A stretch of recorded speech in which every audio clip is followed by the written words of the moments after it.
కలుగునుగాక. దేవునికి ప్రార్థన చేసుకుందాం. పరిశుద్ధులైన దేవ, ఈ చివరి దినాల్లో ప్రభా నా తండ్రి, మీ యొక్క సన్నిధానంలో మేము నిత్యము నిన్ను స్తుతించుచు గణపరిచేటువంటి ఒక గొప్ప శక్తి బలాన్ని మాకు ఒక్కొక్కరికి దయచేయండి. మీ రాజ్యం నిమిత్తం ప్రభా మేము ప్రయాసపడేటువంటి ఒక శరీరమును ఆత్మను మాకు దయచేయనట్లు కృప దయచేయండి. మీ దయగలిగిన హస్తానికి అప్పగిస్తున్నాం. వాక్యం చెప్పబోచుండగా వాక్యాన్ని ప్రభా శరీరరీతిగా సర్వసత్యములోనికి నడిపించే గొప్ప కృప బలము దయచేయమని యేసునామములో అడుగుచున్నాము తండ్రి, ఆమేన్. దేవుని యొక్క పరిశుద్ధ నామానికి మహిమ కలుగుగాక. మనం ఈ లోకంలో కొరింథీయులకు రాసిన పత్రిక, 2 కొరింథీయులకు రాసిన పత్రిక 5వ అధ్యాయం 6వ వచనం చదివి వాక్యంలోనికి పోదాం. మరి మార్పు చెంది రక్షణ పొందాలని దేవుడు యొక్క కోరిక. మరి ఆ రక్షణ అనేటువంటి ఒక గుణాలే దేవునికి మరి ఇష్టకరమైనటువంటి యొక్క గుణాలు. దాని పొందు నిమిత్తమే నన్ను నిన్ను పిలిచినాడు. మనల్ని అందరినీ కూడా ఆయన ఏ రీతిగా తన యొక్క బిడ్డలుగా మార్చుకోవాలని కోరుకొనుచున్నాడు. 2 కొరింథీ 5వ అధ్యాయము 6వ వచనం. వెలుచూపు వలన కాక విశ్వాసం వలననే నడుచుకొనుచున్నాం. గమనించండి, వెలుచూపు అంటే ఏమిటి, విశ్వాసం అంటే ఏమిటి? గమనించండి ప్రియమైన వారలారా. వెలుచూపు అంటే పైకి మనము దేవుని పిల్లలుగా కనబడతామే కానీ మరి విశ్వాస యొక్క జీవితం అనేది మరి ఏ రీతిగా కనబడుతుంది అంటాడంటే, ఆ విశ్వాస జీవితంలో మనము ఏమి కనపరచాలా అని ప్రభు సెలవిస్తున్నాడు. విశ్వాసములో శక్తిని, విశ్వాసములో బలాన్ని, విశ్వాసములో ఆశీర్వాదాన్ని నువ్వు కనపరచు అంటాడు. ఇవన్నీ కూడా నీ విశ్వాసములో కనపడకుండా వెలిచూపుతో నేను భక్తిగా ఉన్నా, వెలిచూపు వలన ప్రార్థనకు వెళ్తున్నా, వెలిచూపులో నేను జీవిస్తున్నానంటే ఏమైనా ప్రయోజనం ఉంటుందా? అందుకనే యెషయా చెప్తాడు 28వ అధ్యాయం 16వ వచనం. 28:16 యెషయా 28:16. 28:16.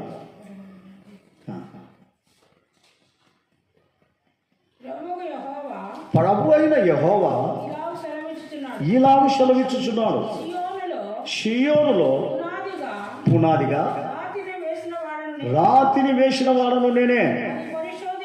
అది పరిశోధింపబడిన రాయి, అమూల్యమైన తలరాయి, బహుశిరమైన పునాది అయిన మూలరాయి అయి ఉన్నది.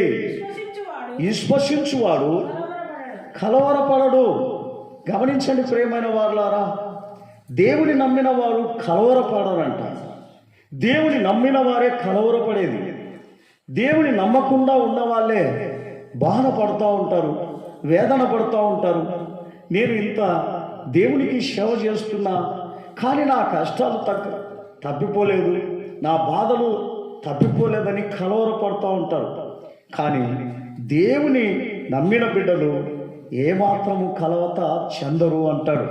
అందుకని నెహెమ్యా అంటాడు తన జీవితంలో ఏమంటాడంటే, ఏ స్థితిలో అయినప్పటికీ కూడా నేను కలవర చెందలేదు. నాకు జనులు లేకపోయినా, నాకు ఈ లోకంలో ఏది లేకపోయినా దేవుడు నాకు ఉన్నాడనేటువంటి ఒక చింతనే నాకు ఉండింది కానీ మరొక చింత నా దగ్గర లేదు అని మరి నెహెమ్యా అంటాడు. 6వ అధ్యాయము 11 చదువుదాం. 6వ అధ్యాయం 11. నెహెమ్యా, నేను నా వంటి వాడు పారిపోవచ్చునా? గమనించండి, నేనెవరిని? నేను దేవుని బిడ్డనండి. నేను కలవరపడను, కలత చెందను, పారిపోయేవాడి కాదు. చదువు. ఇంతవాడునైన నేను నా ప్రాణమును రక్షించుకొనుటకైనను గర్భాలయమున ప్రవేశింపవచ్చునా? నేను అందులో ప్రవేశించనంటిని. గమనించండి, నేను నా దేవుని యొక్క చిత్తమును నెరవేర్చేటువంటి యొక్క కుమారుణ్ణి. నేను దేనికి భయపడతా? నా దేవుడు నాకు ఎప్పుడు తోడై ఉన్నాడు అని నిరీక్షణ ఒక దేవుని నమ్మిన బిడ్డలకు ఉండాలా అంటాడు. మనము భయపడడము, మనము మన సొంత గుణగణాలలో మనము జీవించడము దేవుని చిత్తం కాదండి. మన చిత్తం వచ్చి దేవుని చిత్తం, కానీ మన చిత్తము దేవుని చిత్తం కాకూడదు. ఎప్పటికీ కూడా ప్రభువా నా చిత్తమే నీ చిత్తం, నీవు నాకు ఏది నేర్పినావో వాటి ప్రకారమే నేను నడుస్తాను ప్రభువా, నా ఇష్ట ప్రకారము నా సొంత ఆలోచన ప్రకారము నేను నడసను అనే మరి గుణం మనకు ఉండాలి. అందుకనే ఆయన అంటున్నాడు, రెండోది ఆయన చెబుతున్నాడు, సొంత ఆలోచన సొంత చిత్తం దేవుడికి ఇష్టము లేని యొక్కది గనుక వాటి ప్రకారం మనము జీవించొద్దు అంటాడు. అందుకనే కొలసీలకు రాసిన పత్రిక 4వ అధ్యాయము 12వ వచనం మనం చదువుదాం. కొలసీలకు రాసిన పత్రిక 4:12. కొలసీ 4:12, 4వ అధ్యాయము 12వ వచనం. మీలో ఒకడును క్రీస్తు దాసుడనైన ఎపఫ్రా మీకు వందనములు చెప్తున్నాడు. మీరు సంపూర్ణులను ప్రతి విషయములో దేవుని చిత్తమును గురించి సంపూర్ణ ఆత్మ నిశ్చయత కలిగిన వారై నిలకడగా ఉండవలెనని ఇతడు ఎల్లప్పుడూ మీ కొరకు తన ప్రార్థనలను పోరాడుచున్నాడు. దేవునికి స్తోత్రం, హల్లెలూయా. గమనించండి ప్రియమైన వారులారా, మనము నిలకడగా ఉండాలని, మన సొంత ఆలోచనను విడిచిపెట్టి పరలోకపు యొక్క ఆలోచనలో మనము మునిగి తేలాలని దేవుడు ప్రతి ఒక్కరిని కాపాడాలని ఇతని యొక్క ప్రార్థనలో జ్ఞాపకం చేసుకుంటున్నాను అంటున్నాడు. అందుకనే మనము కూడా ప్రభువా మేము మీ నిత్యరాజ్యములో చేరేటువంటి యొక్క గుణగణాలు మాకు దయచేయి ప్రభా అని ప్రతిదినము జ్ఞానము లేని యొక్క మాకు నీ ఈ యొక్క సహవాసములో మంచి జ్ఞానమునిచ్చి మమ్మల్ని నడిపించు ప్రభా అని మన కుటుంబంలో ఉన్న వారి అందరి కొరకు మనం ప్రార్థన చేసే వాళ్ళంగా ఉండాలి. ఏదో బతుకుతున్నాం, ఏదో మనకు సకాలంలో భోజనం వస్తూ ఉంది, తింటున్నాము, కాలక్షేపణ చేసుకుంటా పోతే దేవుని యొక్క చిత్తమును మనం నెరవేర్చలేము. దేవుని యొక్క రాజ్యమునకు మనము ప్రయాసపడేటువంటి యొక్క శరీరముగాను, ప్రయాసపడేటువంటి ఆత్మగాను, ప్రయాసపడేటువంటి విశ్వాస జీవితంగాను మనం ఉండాలి. ఎప్పుడు మన సొంత ఆలోచనే చూసుకుంటా ఉంటే ఎప్పుడు మనకు సాతానుగాడు ఈ లోకంలో కష్టం తప్ప వేరే ఏం పెట్టలేదు. అందుకనే వాడు ప్రతిసారి మనల్ని వేదన పరుస్తుంటాడు, బరకతికి లేకుండా చేస్తూ ఉంటాడు, డబ్బు లేకుండా చేస్తూ ఉంటాడు, కష్టాల్లో పెడతాడు. అప్పుడు దేవుని యొక్క చిత్తాన్ని మనం ఆలోచన చేయకుండా, దేవుని యొక్క రాజ్యముల గురించి ఆలోచన చేయకుండా మన ఆలోచన అంతా భూ సంబంధంగానే ఉంటాయి. అది లేదు, ఇది లేదు, అది తక్కువైంది, ఇది తక్కువైంది. కారణం ఏమిటి? ఈ తక్కువ ఉన్న దానిని పూర్తి చేసుకునడానికి దేవుని మొరపెడుతున్నావా? దేవుడు అడుగుతున్నాడు. అది అడిగి తీసుకోమంటుంటే మనము దానిని అడిగి తీసుకొనకోకుండా మౌనంగా ఏదో నా కష్టాలే ఎక్కువ, నా బాధలే ఎక్కువ అని చెప్పుకుంటా ఉంటుంది. ఎంత దౌర్భాగ్య స్థితి. అదే కీర్తన 43వ అధ్యాయము 143వ అధ్యాయము 10వ వచనం చదువుదాం. కీర్తన 143వ అధ్యాయము 10వ వచనం. 143:10. నీవే నా దేవుడవు, నీ చిత్తానుసారముగా ప్రవర్తించుటకు నాకు నేర్పుము. దయగలిగిన నీ ఆత్మ సమభూమి గల ప్రదేశమందు నన్ను నడిపించునుగాక. గమనించండి ప్రియమైన వారులారా, ఇటువంటి యొక్క గుణాలు మన దగ్గర ఉన్నాయా? అటువంటి యొక్క నడిపింపు అని అడుగుతున్నామా? ఆ నడిపింపులో మనము నడుచుకోకుండా ఉన్నట్లయితే ఏ రీతిగా దేవుని బిడ్డలుగా మనము మార్చబడతాం? ఏ రీతిగా దేవుని రాజ్యానికి మనం వెళ్తాం? అంటే అవన్నీ మాకేమో అవసరం లే, ఏదో దేవుని సన్నిధానానికి వచ్చిపోయినాం, దేవుడే కాపాడాలంటే అది ఎంత దౌర్భాగ్య స్థితి, మూర్ఖత్వమో ఒకసారి ఆలోచన చేద్దాం. అందుకనే ఆయన అంటున్నాడు, నీవు నా సన్నిధానానికి వచ్చిన తర్వాత నా యొక్క వాక్యమును గైకొను, అవి ఎక్కడ ఏమి చెప్తున్నాడో వాటిని చెవి ఎగ్గు, నీ హృదయానికి చేర్చుకో అంటున్నాడు. అదే 73వ అధ్యాయము 24వ వచనం కీర్తన. 73:24 వచనం. 73:24 కీర్తన. నీ ఆలోచన చేత నన్ను నడిపించదవు, తర్వాత మహిమలో నీవు నన్ను చేర్చుకొందు. గమనించండి, ప్రభువా నీ ఆలోచనలో నన్ను నడిపించమని ప్రార్థన చేస్తున్నామా? నీ ఆలోచనలో నేను జీవించేటువంటి ఒక జీవితం నాకు చూపెట్టు ప్రభువా అంటున్నామా? ఎప్పుడు చూసినా మన ప్రార్థన, మన కుటుంబము, మన పిల్లలు, మన యొక్క భూ సంబంధమైన వాటి మీదనే కానీ పరలోక సంబంధమైనటువంటి యొక్క ఆలోచన మన జీవితంలో లేదు, మన హృదయంలో లేదు.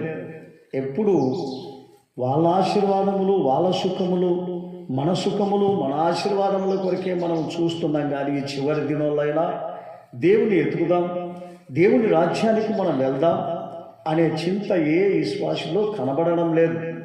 ఎందుకంటే దేవుని యొక్క సన్నిధానానికి మనం వెళ్ళినప్పుడు ఏదో మనకు ఒక ఆశీర్వాదం దొరుకుతుందేమో అనుకుంటున్నామే, కానీ దేవుని చిత్తము లేనిది ఆశీర్వాదం ఎట్లా దొరుకుతుంది? దేవుని ఆలోచన లేనిది దేవుని ఆశీర్వాదం ఎట్లా దొరుకుతుంది? ఇది తెలియకుండా ఈ దినాన అనేక మంది వృధాతిశయముతో దేవుని యొక్క సన్నిధానంలో కనబడుతున్నారే కానీ దేవుని యొక్క చిత్తంలో నడుచుకొనడానికి వాళ్ళు ముందుకు వెళ్ళలేదు. 3వ అంశముగా ఆయన చెప్తా ఉన్నాడు. ఏం చెప్తున్నానంటే, మీరు మిమ్మల్ని సొంత క్షమాపణ నీ దగ్గర ఉండాలా అంటాడు. నీ దగ్గర నీ సొంత శరీరంతో, సొంత ఆత్మతో, సొంత మనసుతో దేవుని దగ్గర క్షమాపణ అనేది ఉండాలా అంటాడు. అవన్నీ నాకు అవసరంలే. ఏంటంట, ఏదో దేవుని యొక్క సన్నిధానంలో కనబడతా అంతే అంటే అది ఎంత దౌర్భాగ్య స్థితి. ఒకసారి మరి 3వ అంశంలో మనం తెలుసుకుందాం. 2 కొరింథీయులకు రాసిన పత్రిక 5వ అధ్యాయం 15వ వచనం. 2 కొరింథీ 5:15. జీవించు వారికి మీదట తమ కొరకు కాదండి, తమ నిమిత్తము మృతి పొంది లేచిన వాని కొరకే జీవించుటకు ఆయన అందరి కొరకు మృతి పొందాను అని నిశ్చయించుకొనుచున్నాం. జీవించుచున్నది నా కొరకు కాదండి. నేను ఎవరి కొరకు జీవిస్తున్నా? ప్రభువా, నా కొరకు మృతి పొందిన నీ కొరకు నేను జీవిస్తాను అనే చింత మనకు ఈ లోకంలో ఉంటే ఆశీర్వదింపబడతాము, దేవుని రాజ్యం మనకు వస్తుంది. ఆ చింత మనకు లేకోకుండా ఈ లోకంలో ఉన్నంత ప్రకారము ఏదో శరీరం ఇచ్చినాడు, జీవితం ఇచ్చినాడు, చాలు దీనిలోనే తృప్తి పొందుతాను అని చెప్పి దేవుణ్ణి అనుకొనకుండా దేవుని యొక్క చిత్తాన్ని, దేవుని యొక్క మరి కార్యములను మనము జ్ఞాపకం చేసుకోకుండా జీవిస్తూ ఉంటే ఇది ఎంత దౌర్భాగ్యమైన స్థితితో మనం అందరం కూడా ఆలోచన చేసుకోవాలి. అందుకనే రోమీయులకు రాసిన పత్రిక 14వ అధ్యాయము 7-8 మనము 2వ వచనాలు చదువుదాం. రోమీయులకు రాసిన పత్రిక 14వ అధ్యాయం 7-8 వచనం చదువుదాం. మనలో ఎవడును తన కోసమే బతకడు, ఎవడును తన కోసమే చనిపోడు. మనం బతుకుటను ప్రభు కోసమే బతకాలి, చనిపోయినను ప్రభు కోసమే చనిపోవాలి. కాబట్టి మనము బతికినను చనిపోయినను ప్రభు వారమై ఉండాలి. గమనించండి ప్రియమైన వారు, మనం ఎవరి వారమై ఉన్నా చెప్పండి. మనం మన ఇంటి వారమై ఉన్నామా? మన వంశం కొరకు జీవిస్తున్నామా? మన పిల్లల కొరకు జీవిస్తున్నామా? మన కుటుంబం కొరకు జీవిస్తున్నామా? దేని కొరకు జీవిస్తున్నాం ఈ లోకంలో? అందుకని ఆ స్వకీయమైనటువంటి గుణాలు తీసేయమంటున్నాడు. ఆ స్వకీయమైనటువంటి యొక్క గుణగణాలు నీతో కనబడకూడదు అంటాడు. ఆ స్వకీయమైనటువంటి గుణాలు మన జీవితాల్లో కనబడినట్లయితే మనం ఏ రీతిగా దేవునికి మనం పిల్లలుగా మార్చబడతాం. కనుక ప్రభువా, నన్ను బతికించినావు, నీ కొరకు బతుకుతా, నీ కొరకు జీవిస్తా, నీ కొరకే చనిపోతాననేటువంటి యొక్క వాంఛ మనలో ఉందా? అందుకనే 4వ యొక్క అంశం ఏం చెప్తున్నాడు? వీళ్ళు గర్విష్ఠులయ్యా అంటున్నాడు. దేవునికి స్తోత్రం. మరి మనలో ఏముందంట? ఎందుకు గర్విష్ఠులమైన? ఈ ప్రకారం నడుచుకొనకోకుండా ఉన్నదాన్ని బట్టి మనము గర్విష్ఠులమైనమని చెప్తా ఉన్నాడు. అందుకని 4వ వచనములో మనము చూద్దాం. రూతు 2వ అధ్యాయము 1వ వచనం చదువుదాం. రూతు 2:1 వచనం. ఎందుకు మనము గర్వంగా మార్చబడిపోయినాం? సొంత ఆలోచన. ఈ నయోమికి ఏ ఆలోచన ఉంది? సొంత ఆలోచన. చుట్టుపక్కల కరువు వచ్చింది, వాళ్ళ ఊరిలో కరువు వచ్చింది, కానీ అందరూ ఉంటే ఈమె వచ్చేసి ఈమెకు ఒక్కదానికే కరువు వచ్చినట్లుగా ఈమె ఊరు విడిచి వెళ్ళిపోతా ఉంది. ఎంత గర్వమో చూడండి. గమనించండి ప్రియమైన వారలారా, ఎంత స్వార్థమే ఒకసారి ఆలోచన చేయండి. దేవుని యొక్క చిత్తమును విడిచి ఈమె తన సొంత చిత్తమును, అది సొంత చిత్తం ఒక గర్వం అంటున్నాడు. చదవమ్మా 1వ వచనం. నయోమి పెనిమిటికి బంధువుడు ఒకడు ఉండేను. అతడు చాలా ఆస్తిపరుడు. అతడు ఎలీమీకి వంశపు వాడై ఉండేను. అతని పేరు బోయాజు. గమనించండి ప్రియమైన వారలారా, ఇతడు మిగుల ఆస్తిపరుడై ఉన్నప్పటికీ కూడా ఇతడు మరి ఎవరిని ప్రేమించేటువంటి యొక్క స్థితిలో కనబడతా ఉన్నాడు? తనను తాను ప్రేమించుకోలేదండి. అతడు అదే 20వ వచనం చదువుదాం. 20వ వచనం.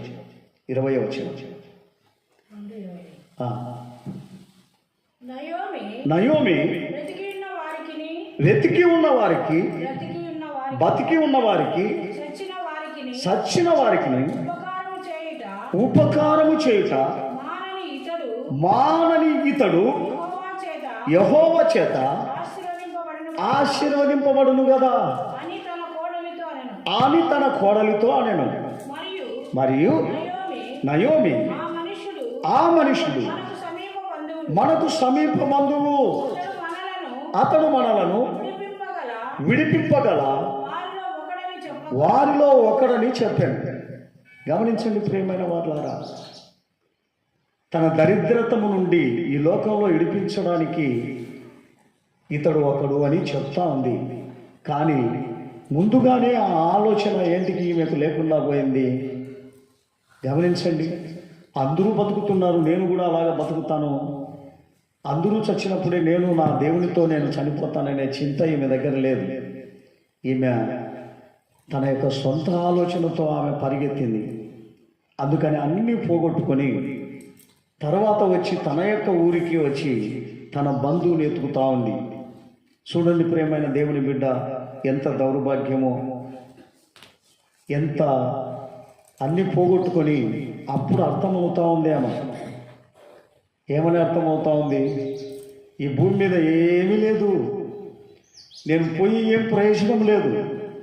అందుకనే మీ పూర్వస్థితి భూమి కాదండి, మీ పూర్వస్థితి మీ ఇల్లు కాదండి, మీ పూర్వస్థితి మీ యొక్క జీవితం కాదు, పరలోకమే మన యొక్క పూర్వస్థితి. ఆ పరలోకానికి ఎట్లా నేను వెళ్ళాలనే దారిని కనుక్కోవడమే నీ యొక్క చిత్తం. ఆ దారిని కనుక్కొనకోకుండా బతుకుతున్నాను, జీవిస్తున్నాను అంటే నీవు మరి ఎంత దౌర్భాగ్యంగా మరి దేవుని పోగొట్టుకునేటువంటి ఒక స్థితి ఉంటుందో మనం ఆలోచన చేసుకోవాలి. అది ఒక గర్వం. అందుకని ఈ నయోమి అందరినీ పోగొట్టుకుంది. లాస్ట్కి ఎవరిని ఎత్తుకుతా ఉంది? ధనవంతుని ఎత్తుకుతా ఉంది. ఎంత గర్వమో ఒకసారి ఆలోచన చేయండి. ఉన్నవారిని పరిశుద్ధంగా నడిపించి, ఉన్నవారిని దేవుని చిత్త ప్రకారం నడిపించి, ఉన్నవారిని దేవునిలో నడిపించే గుణగణాలు లేక ఆ గర్వమైనటువంటి ఒక గుణగణాలు, నేను ఎక్కడికో వెళ్ళి సంపాదన చేసి బతుకుతాను అనేటువంటి యొక్క గుణం, ఒక గర్వం. అందుకనే అటువంటి ఒక స్థితి నీకు నాకు ఉండకూడదని దేవుడు మనతో హెచ్చరిస్తున్నాడు. సామెతలు 18వ అధ్యాయము 12వ వచనం మనం చదివి ముగిస్తూ పోతుందా? సామెతలు 18 సామెతలు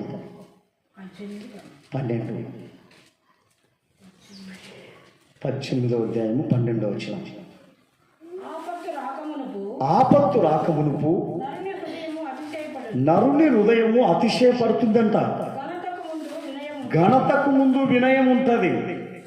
గమనించండి ప్రేమైన వారులారా, ఆపద రాకముందే అతిశయమా? ఆపద ఇంకా రాలే ఆ ఊరికి. గమనించండి, అప్పుడే ఆమె ఏగిల పడి ఆ ఊరు విడిచి వెళ్ళిపోయినట్లుగా మనం చూస్తూ ఉన్నాం. అందుకనే మరి ఆపద రాకమునిపే మనము సిద్ధపడాలని దేవుడు నిన్ను నన్ను ఈ వాక్యములతో పిలుస్తున్నాడు. సమయంగా మనకి ఇచ్చినాడు. ఈరోజు ఎంతోమంది కుప్పలు శవాలు ఉన్నాయి. 5 దేశాలు భూకంపాలతో సతమతం అయిపోతుంది. ఇప్పటికీ వాళ్ళకు సరైన అన్నం లేదు, సరైనటువంటి యొక్క స్థావరము లేదు. అలాంటి యొక్క దేశాలు ఎన్నో అల్లాడిపోతూ ఉన్నాయి. కానీ నీకు నాకు దేవుడు క్షేమంగా పెట్టినాడు. ఎందుకు పెట్టినాడు?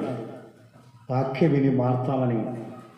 వాక్యం విని ఆయన బిడ్డలుగా మనము ఆయన దగ్గరికి వస్తామని నిన్ను నన్ను వాక్యములతో హెచ్చరించి ఆయన ఏమంటున్నాడో తెలుసా? ఈ లోకమునైనను లోక ఆశలైనను నమ్మొద్దు, నన్ను నమ్ము, ఖచ్చితంగా నిన్ను ఆ రాజ్యానికి తీసుకొని పోతాను. నా వాక్యము నీకు ఏం చెప్తా ఉందో వాటి ప్రకారం జీవించమంటున్నాను. దేవునికి స్తోత్రం. చేతనైతే పెద్ద మోకాలు వేస్తాం. ప్రభా, ఈ చివరి దినాల్లో మేమున్నాం. చూసినప్పుడు భూమి ఎంత నాశనం అయిపోతూ ఉంది. మరి జనులు ఒక్కరు కూడా నీతితో లేరు, యథార్థతతో లేరు, సత్యములో లేరు. అందరూ గర్విష్ఠులై అనేకమైన రీతిగా చెడిపోతూ ఉన్నారు. ఈ చెడును చూసి ఆయన అక్కడక్కడ కరువులు, భూకంపాలు, భయంకరమైనటువంటి శ్రమలు పంపుతూ ఉన్నాడు. ఇది గుర్తెరిగి మన జీవితాన్ని మనం మార్చుకోవడానికి సహాయం చేయమని అడుగుదాం. చూడుము భూమి మీద పాప చీకటి కమ్మియున్నది, చూడుము భూమి మీద పాప చీకటి కమ్మియున్నది, జ్యోతి వలె చెలించుము, జీవవాక్యమును పట్టుకొని జ్యోతి వలె చెలించుము, జీవవాక్యమును పట్టుకొని సమయమిదే సంగమ సమయమిదే, సీయోనులో చేరుటకు సంగమ సమయమిదే, సీయోనులో చేరుటకు సంగమ సమయమిదే, సీయోను రారాజు నిన్ను చూచి ఎదురు, సీయోను రారాజు నిన్ను చూచి ఎదురు, మహిమ గల కిరీటము నీకు ఆయన ఇచ్చెదరు, మహిమ గల కిరీటము నీకు ఆయన ఇచ్చెదరు, మహిమ గల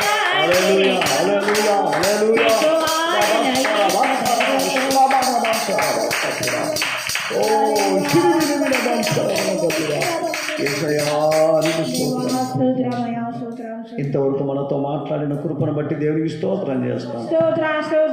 మనము కూడా 4 అంశాలతో, ఒకటి రక్షణ, మరి సొంత చిత్తము లేకుండా మనము దేవుడి యొక్క చిత్త ప్రకారం జీవించాలని ఆయన మనల్ని హెచ్చరించిన ఈ చివరి దినాల్లో అటువంటి జీవితం చేయడానికి సాధించినట్లుగా దేవునికి స్తోత్రం చేస్తాం.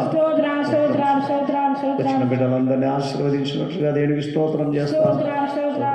అందరూ రాకడకు సిద్ధపడినట్లుగా దేవునికి స్తోత్రం చేస్తాం, ప్రార్థన చేస్తాం. కృపా కనికరము గల దేవా మీకే స్తోత్రమునైనా, సర్వోన్నతుల సర్వ సృష్టికర్త మీకే స్తోత్రమయా స్తోత్రమునైనా. అవును ప్రభా, సజీవులను సజీవుల కథనైనా నిన్ను స్తుతిస్తారని శరీరస్థితిగా ప్రభా పరిశుద్ధ దినమదినైనా మమ్మల్ని అందరినీ కూడా మీరు సజీవుల లేఖలో తెచ్చిన తండ్రి మీకు సరిదానముల ప్రభా మీకు నామను స్తుతించి మహిమపరచడానికి కృపను బట్టి కూడా మీకే స్తోత్రమునైనా. ఇంతవరకు కూడా ఆత్మస్వరూపినిగా మా మధ్యలోనికి వచ్చి ప్రభా మాతో మాట్లాడిన వాక్యం బట్టి కూడా మీకే స్తోత్రమయ్యా. ఆ యొక్క వాక్యం వెలుగులో ప్రభా మమ్మల్ని మేమునైనా పరిశోధించుకొని పరీక్షించుకునే కృపను కూడా మాకు దయచేసినందుకు స్తోత్రం ప్రభా. దేవా మీకే స్తోత్రమునైనా. ఉన్న అతని భూమి మీద ఉన్నటువంటి మా యొక్క గుడారమునైనా శిథిలమైపోయే నివాసం కనుక నా తండ్రి దేవా చేతి పని కాక దేవుని చేత కట్టబడిన నిత్యమైన దాని కొరకు ప్రభా నివాసం కొరకునైనా మేము ఎదురు చూసే కృపను మాకు దయచేయమని కూడా వేడుకొంచున్నాం నాదా. దయగల దేవా యేసయ్యా మీకే స్తోత్రమునైనా, పరిశుద్ధుడా మీకే స్తోత్రము నా తండ్రి. అవును ప్రభా, సియోనులో పునాదిగా రాతిని వేసిన వాడు నేనే అంటున్నాడు ప్రభా. అది పరిశోధింపబడిన రాయి, అమూల్యమైన తలరాయి, స్థిరమైన పునాది అయిన మూల రాయి నా తండ్రి. నైనా విశ్వసించు వారు నైనా కలవరపడాలని ప్రభావం సెలవిస్తున్నారు తండ్రి. ఆ రీతిగా మేమందరం కూడా మీకు సన్నిధిలో ఎల్లప్పుడూ కూడా వాక్యమునుసారంగానైనా మేము నడుచుకోవడానికి కూడా సహాయం చేయమని కూడా వేడుకుంటున్నాము నాదా. దయగల దేవా స్తోత్రమైన నా తండ్రి, జీవించి వారికి మీదట నైనా తమ కొరకు కాకుండా తమ నిమిత్తమునైనా మృతి పొంది తిరిగి లేచిన యేసు కొరకే ప్రభావం మేము జీవించి వారు కంటే కృపను కూడా మాకు దయచేయమని కూడా వేడుకొంచున్నాము నాదా. స్తోత్రమునైనా వచ్చిన బిడ్డలందరినీ కూడా నా తండ్రి ఒక్కొక్కరిని ప్రభా పేరు పేరును ఆశీర్వదించని బలపరచని ప్రభా విన వాక్యానుసారంగా ప్రతి ఒక్కరు నడుచుకోవడానికి కూడా సహాయం చేయనైనా. నా తండ్రి లోకం చూసినట్లయితే నైనా అది నాశనం అయిపోతుంది ప్రభా. అందులో పడినైనా మేము నశించిపోకుండా నా ప్రభా మీకు జీవ వాక్యం నా తండ్రి మా యొక్క చేతుల్లో పట్టుకొని నైనా ఇక లోకంలో మేము కూడా జ్యోతుల వల్ల కనబడే కృపను దయచేయండి ప్రభా. దేవా సంఘమును ఆశీర్వదించండి, దీవించండి నైనా.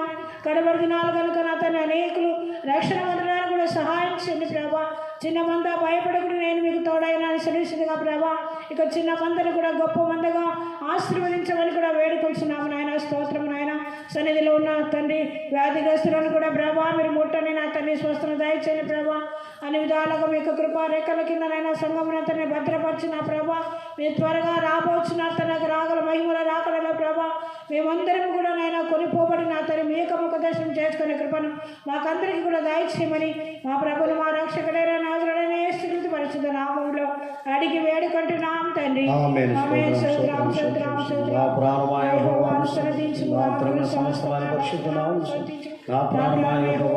ఆయన చేసిన అందరూ దేవునికి స్తోత్రం చేస్తాం.